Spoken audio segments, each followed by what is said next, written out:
Hello students, welcome to the online classes of GSM College. I am Kalpana Tiwari and today we discuss about the Reformation movement. It is very important topic for class BA final year.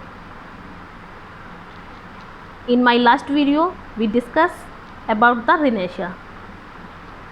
Renaissance is the greatest movement in the history of mankind. Renaissance जो है वो सबसे बड़ा movement था history of Mankind का, मानवीय जीवन में सबसे बड़ा इसका जो था सबसे बड़ा मूवमेंट था, सबसे बड़ा आंदोलन था.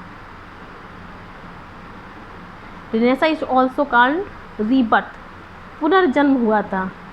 रीबर्थ किसका रीबर्थ हुआ था, पुनर्जन्म किसका हुआ था? Rebirth of Holi ideas, rebirth of literature, rebirth of works जो वैल्यूएबल वर्क्स थे उनका, rebirth of humanism, nationalism, feudalism, बहुत सारी चीज़ों का रीबर्थ हुआ था.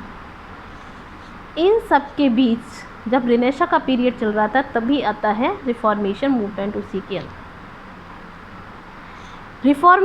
रिफॉर्मेशन का जैसा कि मैंने लिखा है हिंदी में सुधारवाद, ये एक सुधारवादी आंदोलन था. रिफॉर्मिस होता है सुधार करना, ये एक सुधारवादी आंदोलन था. अब जब लोग जागरूक हो गए थे रिनेशा में, जब वो समझने लगे थे कि उनकी लाइफ के लिए क्या रॉन्ग है क्या राइट है, जब वो इस चीज़ को समझने लगे थे तो फिर वो अपने जीवन में सुधार करना चाहते थे. Reformation was an important movement. इसीलिए जब लोग अपने जीवन में सुधार करना चाहते थे, अपने विचारों में सुधार करना चाहते थे, अपनी लाइफ में सुधार करना चाहते थे, तो ये क्या था, ये एक बहुत ही इम्पॉर्टेंट मूवमेंट हो गया था. पर्पज़ क्या था इसका, उद्देश्य क्या था? The purpose of the movement was to reform society. इसका एक ही पर्पज़ था कि जो लोग थे वो सुधार करना चाहते थे, रिफॉर्म करना चाहते थे सोसाइटी में और रिलीजन में, अपने धर्म में सुधार करना चाहते थे और समाज में सुधार करना चाहते थे. धर्म और समाज में सुधार करना क्यों चाहते थे? क्योंकि उस टाइम चर्च जो था वो सबसे ज़्यादा, मैंने बताया था church was most corrupt place at that time. उस समय चर्च जो था वो सबसे ज़्यादा करप्ट प्लेस था. तो वो रिलीजन धर्म में सुधार करना चाहते थे, सोसाइटी में चाहते थे, और करप्शन भ्रष्टाचार में भी सुधार करना चाहते थे. सुपरस्टिशियस थॉट्स और जो अंधविश्वासी विचार थे उनमें भी वो करप्शन करना, वो सुधार करना चाहते थे. मैंने बताया था कि उस टाइम क्या था कि जो चर्च के जो प्रीस्ट होते थे, जो पादरी होते थे, वही सबसे ज़्यादा करप्ट होते थे. मॉडर्न टाइप में भी आपने न्यूज़ में देखा होगा, इस मॉडर्न एज में भी बहुत सारे जो भी ज़्यादा करप्ट, जो महात्मा जो साधु लोग होते हैं ज़्यादातर मोस्टली करप्ट होते हैं. सभी के लिए ऐसा नहीं बोला जा रहा है, सभी के लिए ऐसा नहीं है, मोस्टली लोग करप्ट ही निकलते हैं. तो ऐसा रिनेशा के टाइम पे भी था. चर्च जो था सबसे ज़्यादा करप्ट प्लेस था और जो प्रीस्ट थे वो सबसे ज़्यादा करप्ट होते थे. तो उस करप्शन को सुधारने के लिए, उस भ्रष्टाचार को सुधारने के लिए लोगों ने एक मूवमेंट चलाया जिसको कि रिफॉर्मेशन मूवमेंट बोलते हैं. उस टाइम के पादरी का कहना था, प्रीस्ट कहते थे कि जितना बड़ा सिन उतना बड़ा अमाउंट ऑफ मनी, जितना बड़ा आपने अपराध किया उतना ही मनी का अमाउंट आप चर्च में दे दीजिए और वो ईश्वर से प्रार्थना करके आपके उस सिन को माफ़ करवा देंगी. ऐसा उनका कहना होता था. और प्रीस्ट का इतना मतलब उस टाइम इतना अधिकार था कि जो किंग होता था वो भी प्रीस्ट के अगेंस्ट नहीं जा सकता था. अगर प्रीस्ट को किसी की कोई भी चीज़ पसंद आ गई, वो चाहे जितनी वैल्यूएबल हो या वो चीज़ किसी दूसरे इंसान के लिए कितनी भी नेसेसरी क्यों ना हो, अगर वो कह देते थे कि ईश्वर की इच्छा है, ईश्वर ने उनको बताया है स्वप्न में कि ये चीज़ ईश्वर के लिए पास होनी चाहिए, तो मीन्स उस इंसान को उस चीज़ का त्याग करना ही पड़ता था. इसके लिए किंग भी कुछ नहीं कह पाता था.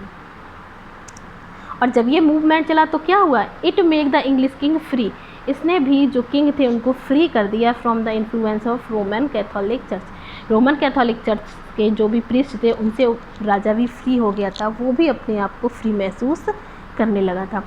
चर्च के जो प्रीस्ट थे उन्होंने लोगों की माइंड को क्या किया था, बिल्कुल संकुचित कर दिया था, नैरो माइंडेड बना दिया था.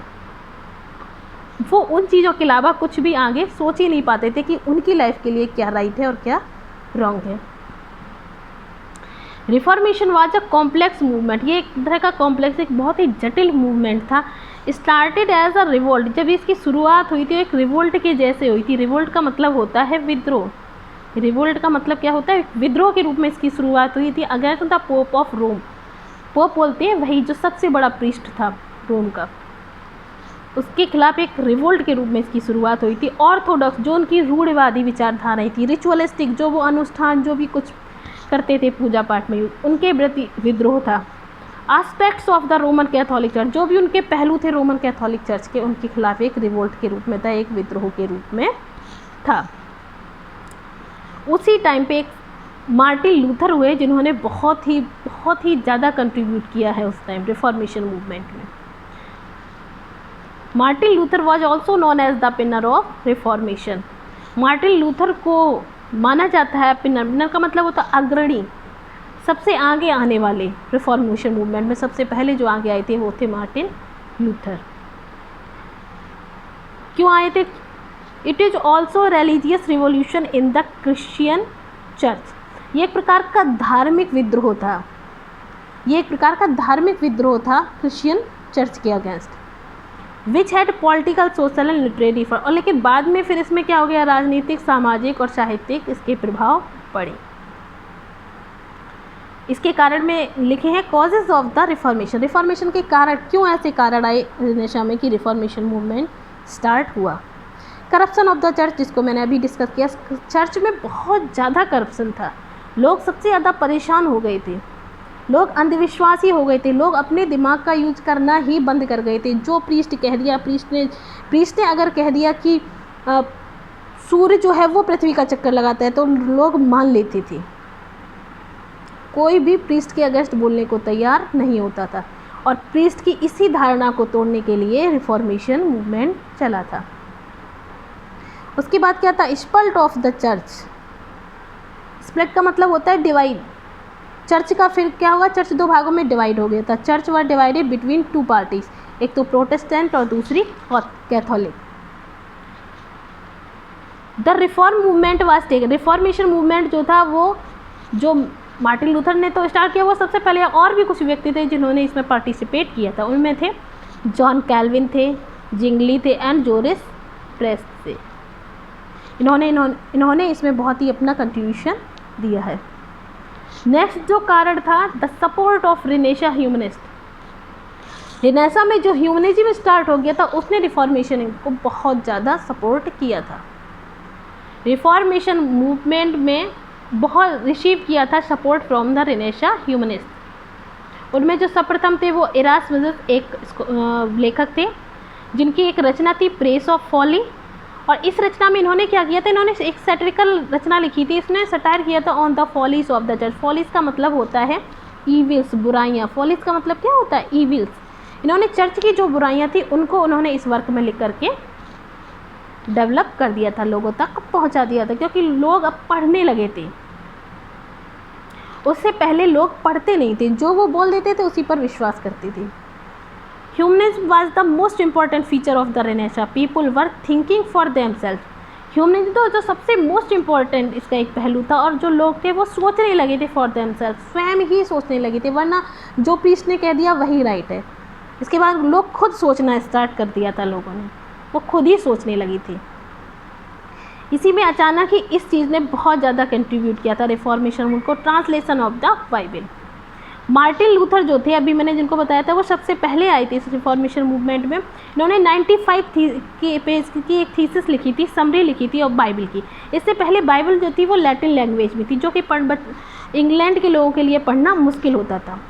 तो जो प्रीस्ट होते थे वो उसमें जो भी बता देते थे कि बाइबल में ये लिखा है ऐसा करना चाहिए, बाइबल में ये लिखा है ऐसा करना चाहिए, तो लोग उसी चीज़ को मान लेते थे। लेकिन फिर मार्टिन लूथर ने क्या किया? उस बाइबल को 95 पेज में उनकी जो भी बातें लिखी थी उनको समरी को लिखा। He is opposed of the Bible. वो बाइबल के अपोज थे। वो इसलिए अपोज थे क्योंकि वो गलत बोलते थे। जब उन्होंने खुद बाइबल को पढ़ा तो उन्होंने उसको एक समरी में 95 पेजेस में लिखा, और फिर उन्होंने बताया टीचिंग ऑफ द चर्च की चर्च में कौन क्या टीचिंग, क्या शिक्षा होनी चाहिए, कि पादरी को कैसा करना चाहिए। उन्होंने सब कुछ 95 थीसिस में बताया, और लोगों के लिए भी बताया कि ऐसा करना चाहिए, जो बाइबल में ये लिखा है, बाइबल में ये लिखा है, सारा कुछ उन्होंने बताया। उसी time invention of the printing press का भी इन्वेंशन हो गया। जो कि किया था विलियम कैक्सटन ने। William Caxton thought to be the first person to introduce printing press to England. England में सबसे पहले अगर किसी ने प्रिंटिंग प्रेस को इंट्रोड्यूस किया था तो वे थे विलियम कैक्सटन। इंग्लैंड की बात हो रही है, इंग्लैंड में सर्वप्रथम विलियम कैक्सटन ने किया था। आफ्टर इट जब इन्होंने प्रिंटिंग प्रेस का इन्वेंशन कर दिया तो इसके बाद बाइबल जो थी वो ट्रांसलेटेड होने लगी बहुत सारी लैंग्वेजेज में, जैसे कि French, Italy, German, English etcetera. और जब सब में ये बाइबल लिखी जाने लगी तो सारे लोग इसको पढ़ने लगे, और जब पढ़ने लगे तो लोग इसके प्रति जागरूक होने लगे थे।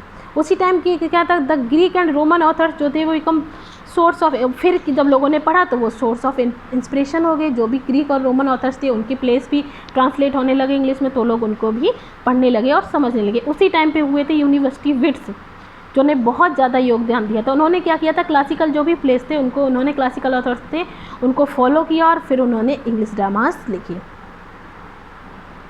एक राइटर हुए थे निकोल, जिन्होंने लिखा था they laid a sure base for the English theatre, कि यूनिवर्सिटी विट्स ने क्या किया था, इंग्लिश थिएटर के लिए एक बेस तैयार कर दिया था, एक रंगमंच तैयार कर दिया था। किन्होंने, यूनिवर्सिटी विट्स ने। इनको मैं आगे अपने नेक्स्ट वीडियो में डिस्कस करूँगी। उसी टाइम पे फर्स्ट कॉमेडी लिखी गई थी Ralph Roister Doister, written by Nicholas Udall. उसी टाइम पे फर्स्ट ट्रेजेडी भी लिखी गई थी, गार्बोडा और फॉरेक्स एंड फॉरेक्स, जिसको लिखा था Thomas Sackville and Thomas Norton ने।